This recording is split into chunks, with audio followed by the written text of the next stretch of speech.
وعلى آله وأصحابه ومن تبعهم بإحسان إلى يوم الدين. أما بعد. Alhamdulillah, pada hari ke-7 di bulan Ramadan ini kita bisa kembali membaca kitab, belajar bersama Syarah Hadits Jibril sallallahu alaihi wasallam.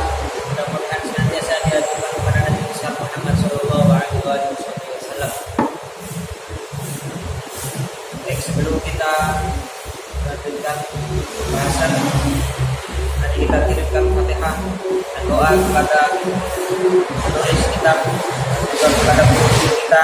Mudah-mudahan ilmu kita bermanfaat dan mendapatkan berkah serta diberikan karunia oleh Allah Ta'ala. Alhamdulillah sholihan aku bukan Al-Fatihah.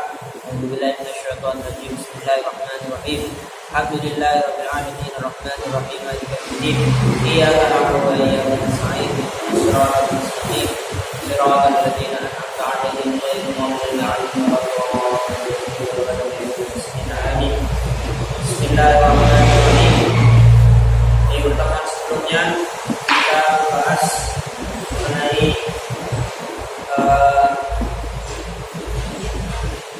taharah, macam-macam taharah suci yang mana menjadi syarat akan sahnya sholat. Di antara syarat sholat yaitu bersih dan suci dari hadas kecil maupun besar. Cara bersihkan hadas kecil maupun besar di antaranya adalah wudu. Kita telah belajar tentang wudu, dan juga tata caranya. Kemudian kita juga membahas mengenai mandi besar. Berikut rukun dan sunah-sunahnya disebutkan dalam hadis tahta kulli syahratin janabatun, di bawah setiap helai rambut itu ada julurnya. Fagsilu sya'ra, maka ketika mandi itu cucilah rambut semua. Wa kullu sya'ra, dan bersihkanlah oleh kita. Maka ketika mandi kita diwajibkan untuk membasuh semua bagian tubuh, dan kita perlu berhati-hati dan memperhatikan tempat-tempat yang susah dijangkau oleh air, seperti bagian dalam kepala, kemudian lipatan-lipatan yang susah dijangkau oleh air. Sekarang kita akan untuk pembahasan berikutnya, yaitu at-tayammum. At-tayammum huwa isalul turabi ilal wajhi wal yadayn. Tayammum adalah isalul turab, membasuhkan tanah, ilal wajhi, ke wajah, wal yadaini, dan tangan, bisyaraitin makhsusah, dengan bisyaraitin makhsusah, dengan syarat-syarat tertentu yang khusus. Wa yasihhu tayammum fil hawli was safar. Tayammum itu sah dilakukan baik ketika kita sedang musafir atau tidak sedang musafir, kita sedang di rumah, nanti dengan syarat-syarat tertentu. Tayammum ini menjadi ganti dari mandi atau wudu. Wa yusri'u 'an hadatsil asghar wal akbar, dan tayammum ini diperbolehkan untuk menggantikan pembersihan terhadap hadas kecil maupun besar. Wa syara'itu sihhatihi, syarat sahnya tayammum adalah faqdul ma'i hissan aw syar'an, tidak adanya air secara fisiknya tidak ada air, atau syar'an, atau secara syar'i dia dianggap tidak layak atau tidak tidak sesuai atau diperbolehkan untuk tidak memakai air. Fal-faqdul hissi huwa, tidak adanya air secara hissi, secara fisik itu adalah adamu wujubil ma'i ba'da qalabihi, tidak adanya air tidak adanya air ba'da talabi, setelah seorang itu mencari fi haddil ghawsi mutlaqan, pada batas-batas dia sudah sampai puncaknya dia mencari pertolongan secara mutlak. Wa fil haddil qurbi 'inda tayammumi, pada batas dekat ketika dia yakin tidak ada air. Jadi kalau misalkan dalam suatu perjalanan, kita dalam suatu perjalanan, kemudian kita tidak menemukan air, tapi kita masih ragu kemungkinan di sana ada air, maka kita wajib mencari air sampai batas terjauh. Kira-kira diameternya kira-kira 1 kilo. Kalau misalkan kita tidak sedang musafir, sedang di rumah, terus terjadi kekeringan, maka kita diwajibkan mencari air juga, tapi tidak sampai batas jauh, sudah dekat, karena kita sudah yakin, sudah biasa kalau misalkan musim kering maka tidak ada air, tidak ada pun. Wala yajibu wala yuqulu fi ab'adi zalika wa huwa tusanna bi haddil qurbi.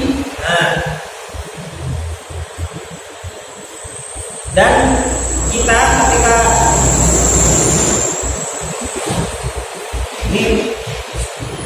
ketika tidak ada air itu, ya kan, ketika tidak ada air maka wajib mencari air paling tidak sampai batas haddul ghawsi. Haddul ghawsi itu jarak yang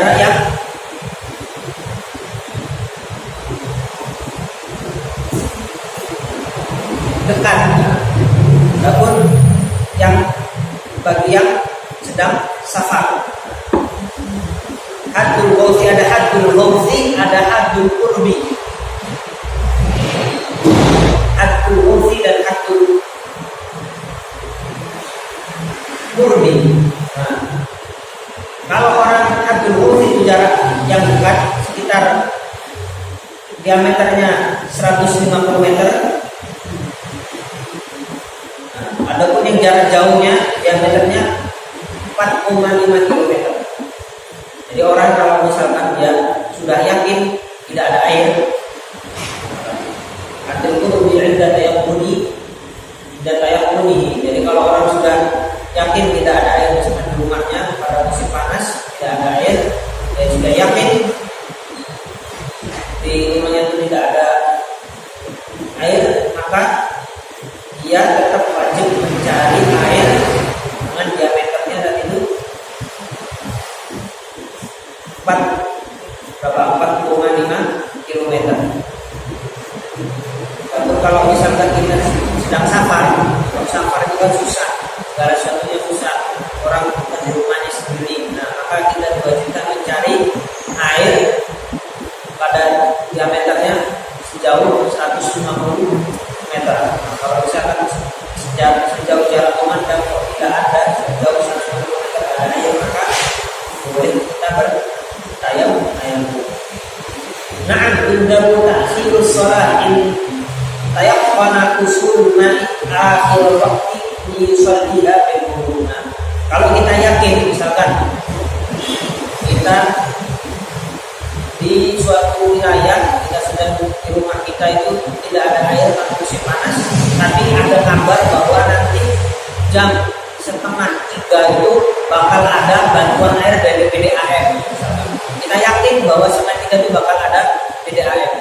Kita belum sholat dulu. Maka kalau kita yakin akan ada air nanti jam 2:30, maka disunahkan mengakhirkan sholat sampai nanti ada air dan kita bisa wudhu. Wal faqdu syar'i, tadi faqdul fisik, tidak adanya air secara fisik. Kemudian tidak adanya air secara syariat. Wal faqdu syar'i, ka'an khawfan isti'malin ma'i maradun. Kalau tidak adanya air secara syariat itu airnya ada, cuma kita ada udzur yang menghalangi kita untuk pakai air. Contohnya takut pakai air karena sedang sakit. Au ziyadatahu, atau atau kalau kita pakai air itu sakitnya tambah parah, atau makin lambat penyembuhannya, atau adanya penyakit kulit yang kelihatan di bagian luar kulit, yang mana penyakit itu makin parah dan menjijikkan kalau kita pakai air. Kulit akan berhubung sebagai penggantinya. Bahkan hal bainahu wa bainan dan ma'i'atun aw sab'un. Atau antara kita dengan air itu ada musuh yang membahayakan, ada begal atau ada perampok, aw sab'un, atau ada binatang buas. Bahkan kita jadikan naik di akshin, atau ada air dikit tapi airnya itu hanya cukup buat minum, kita atau buat minum hewan. Di akshin hayawan muktaronin, untuk memberi minum hewan yang sedang haus.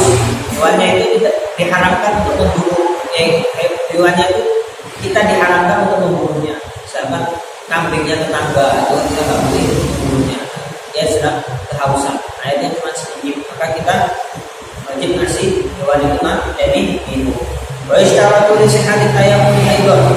Disyaratkan untuk sehatnya atau sahnya tayammum, yaitu qauluhu ba'da dukhulil waqti wa ba'da izalatin najasah wa ba'da fathil qiblah.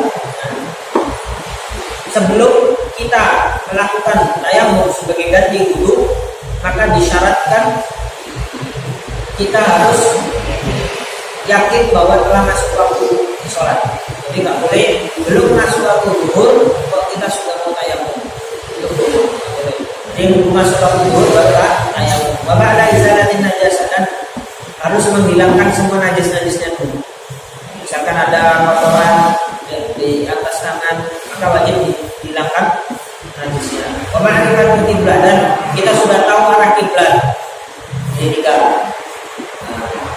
Pertama tadi masuk waktu sholat, hilangkan semua najisnya, tahu arah kiblat. Yang keempat, wala yusalli bihi akthar min fardhu. Tayammum ini beda dengan wudu. Kalau wudu boleh kita satu wudu untuk berapa kali sholat wajib, berapapun boleh. Tapi kalau tayammum tidak boleh. Tayammum itu satu kali tayammum untuk satu kali sholat fardhu. Wa yusalli bihi ma sya'a min al-janaiz wa nawafil. Tapi tayammum itu boleh dipakai untuk berkali-kali sholat sunnah maupun sholat jenazah. Fardu kifayah. Wa yajibu qada'u sholati 'ala man tayammama fi safari ma'siyatin.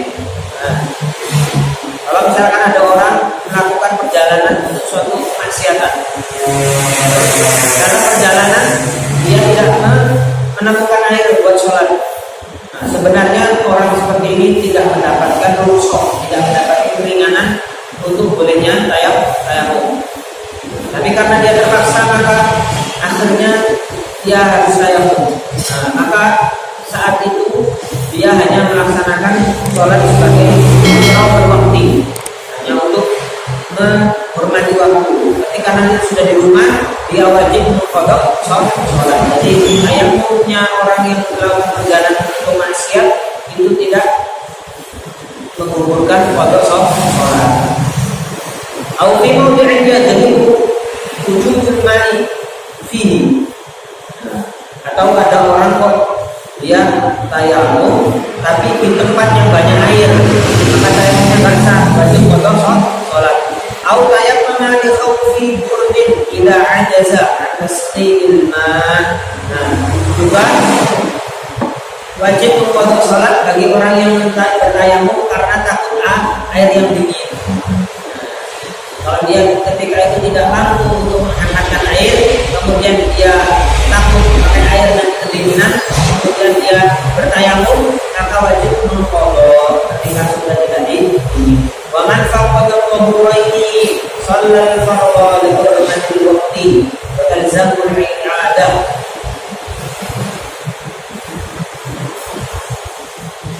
Siapa yang misalkan ada orang dia sedang junub, waktu tahurain, dia tidak dia sudah hadas kecil dan juga plus hadas besar, maka dia wajib sebenarnya wajib wudu dan wajib mandi besar. Tapi ketika itu dia tidak mendapatkan air untuk berwudu, tidak mendapatkan air untuk wudu dan tidak ada air buat mandi besar juga, maka orang tersebut tetap wajib sholat fardu, tapi untuk hormatul waktu. Nanti ketika dia menemukan air, maka wajib mengulangi sholatnya. Waman wajada ma'an la yakfihi wa tusri. Kalau ada orang tadi orang yang sedang junub dan juga tidak punya wudu, orang tersebut kemudian menemukan air sedikit yang tidak cukup untuk wudu plus mandi, hanya cukup untuk salah satunya saja. Imma cukup hanya untuk mandi atau cukup untuk wudu saja. Istakmalahu awalan, maka pakai yang secukupnya itu. Wa tayammama amma baqiya, kemudian dia bertayamum dengan yang sisanya. Hanya cukupnya untuk wudu saja, maka wudunya itu digantikan wudunya tetap dengan air, kemudian mandinya itu pakai tayamum. Maka berarti dia tayamum dulu baru wudu. Kalau sebaliknya cukupnya untuk mandi doang, tapi kurang kalau dipakai buat mandi, maka mandi dulu, dan sisanya wudunya itu digantikan dengan tayamum. Kalau ini berarti maksudnya gak faktur tahurain, ya dia tidak usah memotong, tidak usah mengganti, soalnya langsung sah. Urut tayamum wa kaifiyah wudu. Urut tayamum wa kaifiyah wudu. Atau fardunya tayamum, ada caranya, juga hukumnya apa saja, bagaimana caranya. Hukum tayamum itu ada 5. Pertama, naqlul turab, harus ada perpindahan tanah atau debu. Dan yang sudah murid tayamum di turaban ghairal khalisan lahu. Dengan cara apa? Orang yang tayamum itu harus meletakkan tangannya, ya kan? Harus menunjukkan tangannya kepada tanah yang suci, yang tidak tercampur dengan yang lainnya, tidak tercampur misalkan tanah tercampur dengan semen, enggak. Jadi benar-benar murni tanah lalu bubar yang ada debunya, sehingga ketika tanah sudah ditempelkan itu ada sesuatu yang menempel di tangan.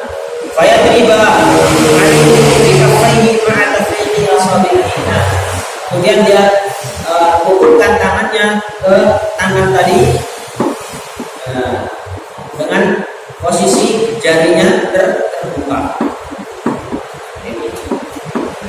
Dan sedikit kayak rambutnya yang nempel. Asani niyatul istibahati fardhis shalah. Ketika di rukun yang kedua, yaitu setelah tadi harus ada yang pindah rukunnya, yang kedua niat. Ketika niat itu meniatkan supaya istibahat sholat, dibolehkannya melaksanakan sholat dengan wasilahnya bertayamum. Tayamum itu hanya pengganti sebenarnya. Jadi hadatnya tetap ada, cuma ada keringanan dengan cara dengan bertayamum. Wa yajibu qarnuha bin naqli wa istidamatuha ila masjid wajhi. Nah, niatnya itu kapan? Niatnya itu ketika mulai mengambil tanah. Niatnya gini, terus niat ada dalam hati sampai usap muka. Itu niatnya itu mulai dari situ, dari mulai ambil tanah sampai usap muka itu berniat. Wa itu tayamum istilah hadis sholat ini badalan minal wudhu. Hadis mashu dhahiril wajhi marratan wahidatan. Rukun yang ketiga yaitu membasuh muka, dhahir muka cukup satu kali. Wala yajibu isal turabi ila batin sya'ri. Nah, tidak diwajibkan menempelkan tanah itu sampai bagian dalamnya rambut. Kalau misalkan wudu itu kan contoh rambut yang bagian ini, namanya yang ada di jenggot itu, kalau jenggotnya lebat maka wajib sampai dalam airnya. Nah, kalau tayamum nggak wajib. Yang ini alis, ini terus basah dalamnya. Kalau tayamum nggak perlu sampai semuanya ini terkena debu. Jadi tidak diwajibkan. Keempat, yang keempat itu mas'ul yadaini ila mirfaqaini. Usap tangan sampai situ. Usap tangan sampai situ. Wa yadribu darbatan tsaniyah wa yamsahu yadahu yumna bi kaffaihi yusra. Maka setelah membasuh muka, kemudian memukulkan tangan lagi ke debunya, ke tanah. Kemudian mengusap tangan kanan dengan telapak tangan kiri. Dia diusap dulu asabi'ihna diwudhu'i asabi'il yusra, dengan cara menempelkan bagian luar dari jari kanan dengan bagian dalam jari kiri.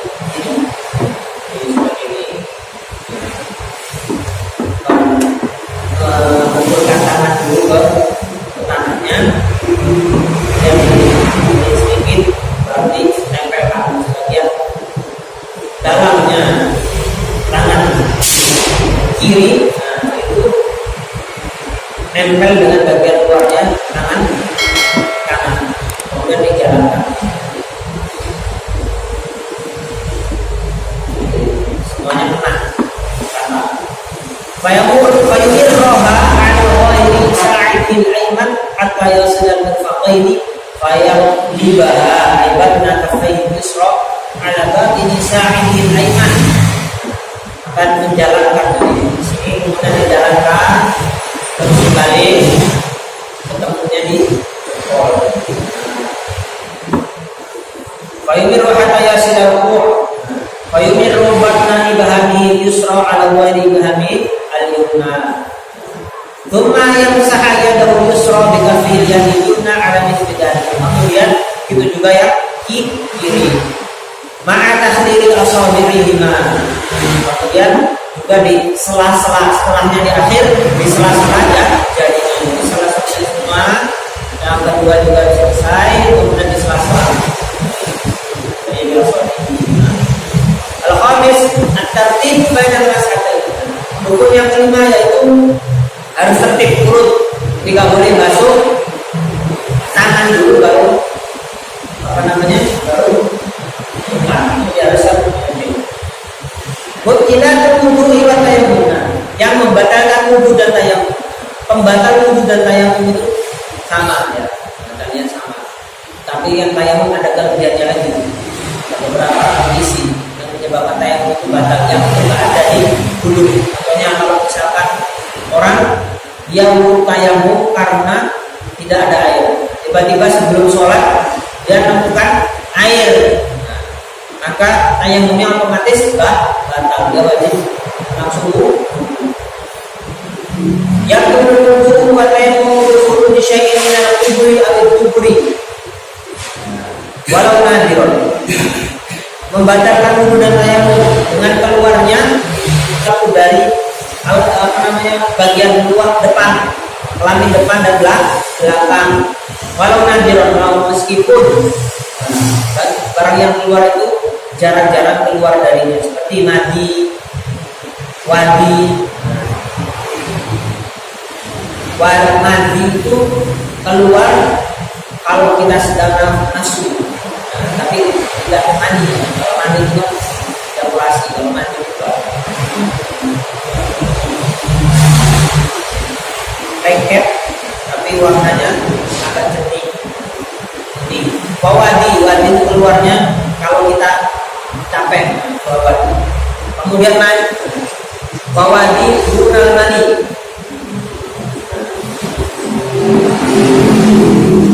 Kalau mani itu tidak membatalkan wudu, tapi wajib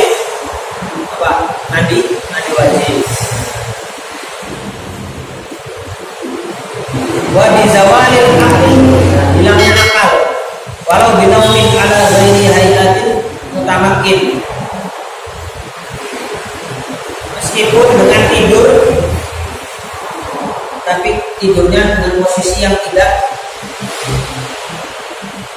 tenang, maksudnya posisi tubuhnya itu nggak stabil. Contohnya apa? Kalau di dalam kitab-kitab fikih itu, kalau pantatnya sudah keangkat, maka tidurnya batal.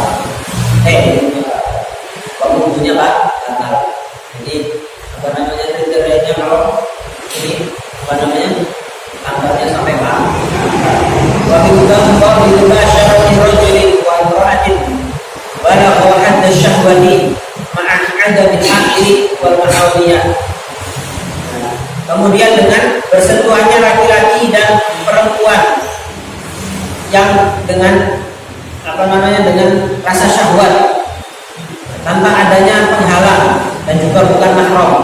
Jadi membatalkan wudu juga bersentuhan dengan laki-laki dan perempuan kalau ada penghalang.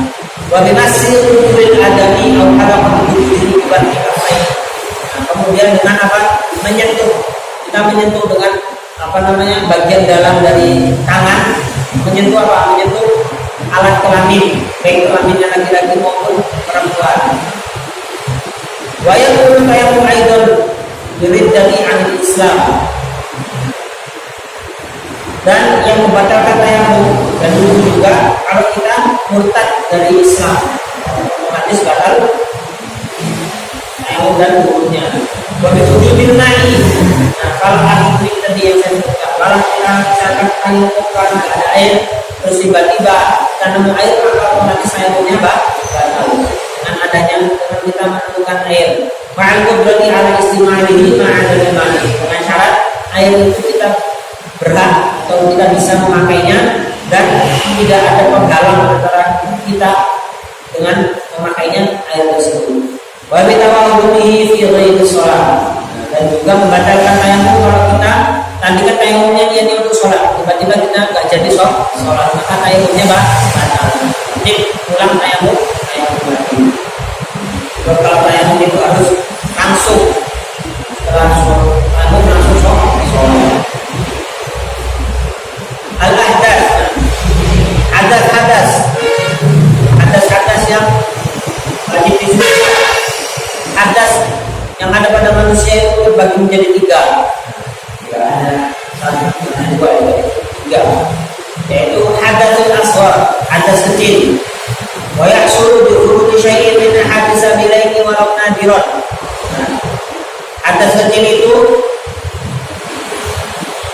akan melekat pada tubuh kita kalau keluar setelah wudhu, terus kita keluar sesuatu dari dua jalur bawah, depan atau belakang, meskipun yang keluar itu sesuatu yang jarang, kayak mandi. Wa bizawalil aqli, hilangnya akal, tidur atau pingsan. Wa bi musyarati rajulin wa imra'atin balagha hadda syahwati ila a'lin wa lahu hawiyah. Kemudian bersentuhannya laki-laki dan perempuan yang sudah balik, tanpa adanya penghalang. Wa binasil kulli adami. Bersentuhan yang menyentuh kelaminnya anak Adam, baik anak orang yang disentuh orangnya belum balik, anak kecil, kita nyentuh kelaminnya anak kecil itu tebal batal. Hal pada tubuhi atau tubuhnya orang Adam dibatmin kafi dengan tangan bagian dalam, au budunil asabi dengan telapak tangan atau dengan dari bagian dalam. Wa tahrumu bi sholati wa tawafu wa mas'al mushaf wa hamdu. Orang yang punya hadas kecil maka haram baginya sholat, haram menyentuh Quran, haram melakukan tawaf. Juga haram membawa Al-Quran. Kemudian hadasul awsat, hadas sedang. Jadi hadas kecil dan hadas sedang. Hadas sedang itu apa? Al-janan, janan junub, hadas sedang. Wa ta'sulu bi khurujil mani. Junub itu kan melekat pada kita kalau kita keluar mani. Au bi ilati asyafati fil farji, atau dengan masuk masuknya alat kelamin laki-laki ke alat kelamin perempuan. Wabil wilada walau alaqah, dan dengan lahir. Kita lahir kalau ada wanita yang melahirkan meskipun itu bentuknya gumpalan, nah di situ gumpalan itu dia otomatis dulu. Wa tahrumu bil arba'atil mazkurah, diharamkan 4 perkara yang sebelumnya: haram sholat, haram tawaf, haram nyentuh dan membawa Quran. Juga plus ditambah 2, haram baca Quran, dan haram waktu fil masjid. Waktu fil masjid tak boleh berada menetap di masjid. Orang yang junub itu haram dia di masjid. Wa tsalits hadatsun akbar. Nah, ini hadas besar. Kalau hadas besar itu adalah contohnya, kalau tadi hadas sedang itu keluar mani. Nah, kalau hadas besar itu selainnya junub yang berkaitannya dengan tugasnya dengan perempuan. Contohnya apa? Haid, nifas. Dua ini hadas besar. Apa yang diharapkan bagi orang yang sedang haid dan nifas? 6 perkara, yaitu 4 tadi yang sebelumnya.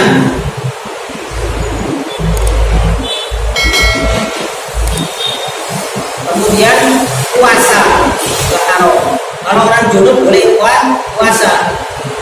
Kalau misalkan kita malamnya junub terus gak sempat mandi sampai subuh, itu gak apa-apa. Orang junub itu boleh puasa.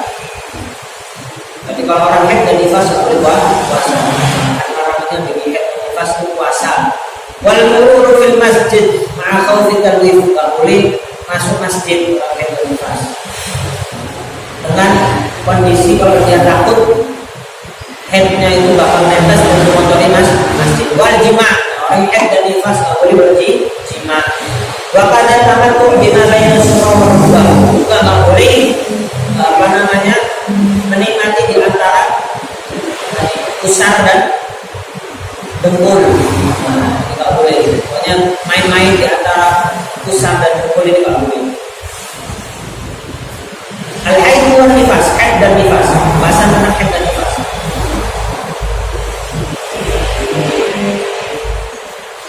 Saya cukup bahasan haid dan nifas ini tidak dilakukan di besok hari pertemuan berikutnya. Mudah-mudahan apa yang kita pelajari bermanfaat untuk kita dan mudah-mudahan juga semua kepada Allah Taala dan dia maafkan semua dosa kita dan untuk kita mensoleh